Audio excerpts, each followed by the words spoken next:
The silent genius, the power of humility. In a vast and powerful kingdom, where wisdom was valued more than gold, lived a young scholar named Arman. Unlike the other scholars in the grand court of emperors afar, Arman never boasted about his intelligence. While others debated loudly to prove their knowledge, Arman remained silent, observing, listening, and choosing his words with care. One day during a royal gathering, the emperor's ministers and scholars were discussing the essence of success. Among them was a proud minister named Khalid, known for his arrogance.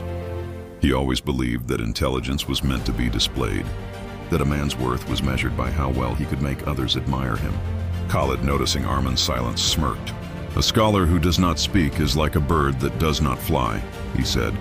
"Tell me, young man, what use is intelligence if no one knows of it?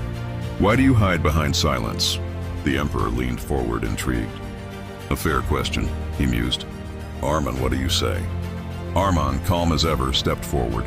He did not react with anger, nor did he rush to defend himself. Instead, he simply looked around the grand court, then walked to the golden chandelier hanging above them. Its golden frame held hundreds of flickering candles, illuminating the vast chamber in a warm, golden glow. Arman picked up a small candle from the emperor's table, lit it, and placed it beside the grand chandelier. He then turned to the emperor and asked, "Your Majesty, does the candle need to scream to shine, or does its light speak for itself?" The court fell into a hushed silence. The ministers exchanged glances, understanding the depth of his words. Arman continued, his voice steady yet filled with meaning. "Greatness is not in how loudly one speaks, but in how brightly one shines.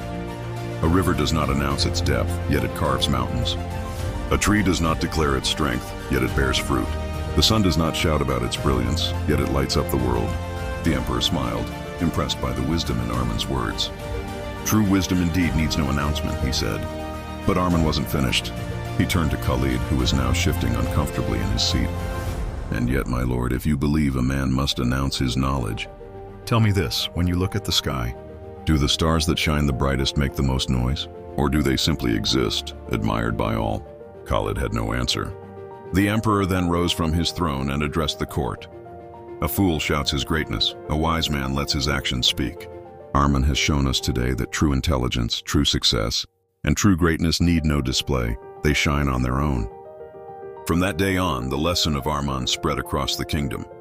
Scholars learned to seek wisdom, not applause. Ministers learned to listen, not just speak. And the people understood that success does not need noise, it needs substance.